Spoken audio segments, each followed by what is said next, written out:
कहते हैं राम कृष्ण से किसी ने पूछा, ईश्वर का आपके पास क्या प्रमाण है। तो रामकृष्ण खड़े हो गए। उन्होंने कहा, मैं प्रमाण हूँ, मेरे पास और कोई प्रमाण नहीं। अगर मेरे पास कोई प्रमाण हो तो फिर मैं केवल एक पंडित हूँ। बहुत हैं जिनके पास प्रमाण है, फिर तुम वहाँ जाओ। मैं प्रमाण हूँ, मेरी आँखों में झांको, मेरे हाथ को अपने हाथ में ले लो। विवेकानंद ने रामकृष्ण से पूछा था, जिज्ञासु की तरह गए थे कि ईश्वर क्या है, क्या आप सिद्ध कर सकते हैं कि ईश्वर है। रामकृष्ण ने कहा, सिद्ध कर सकता हूँ। मेरे सिद्ध असिद्ध करने से क्या होगा।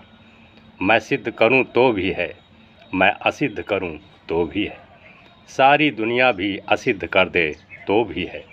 मैं जानता हूँ सिद्ध असिद्ध करने की बात नहीं। तू यह बात ही मत पूछ, तू यह पूछ कि तुझे जानना है। विवेकानंद बहुत लोगों के पास गए थे, किसी ने भी यह न कहा था कि तुझे जानना है। कोई थे जो मानते थे, तो विवेकानंद को कहा था, मानो, मानोगे तो जानोगे। पहले भरोसा करो, विश्वास करो, फिर जान पाओगे। लेकिन सोचो तो सही, यह कैसा मूढ़ गणित है। अगर पहले भरोसा ही कर लिया तो फिर जानने की जगह ही कहाँ रही। अगर भरोसे के बाद भी खोज की तो तुमने भरोसे का ही किया, और अगर भरोसे के बाद खोज नहीं की तो जानोगे कैसे। भरोसे का तो अर्थ ही यह है, कहा किसी और ने और हमने मान लिया। किसी ने कहा कि शहद मीठा है और हमने मान लिया।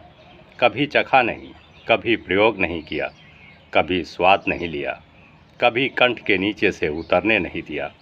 और अगर मिठास का अनुभव ना हुआ हो तो दुनिया कहती रहे कि शहद मीठा है, इससे क्या होगा। तुम कभी भी ना जान पाओगे कि मिठास क्या है। मिठास शब्दों में नहीं होती, शास्त्रों में नहीं होती।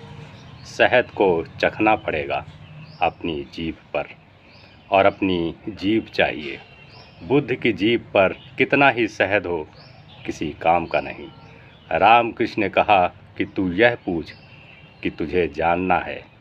और इसके पहले कि विवेकानंद कुछ कहते, क्योंकि यह उन्होंने कभी सोचा ही नहीं था कि मुझे जानना है या नहीं, यही पूछते फिरते थे कि ईश्वर है या नहीं, और विवाद करते फिरते थे।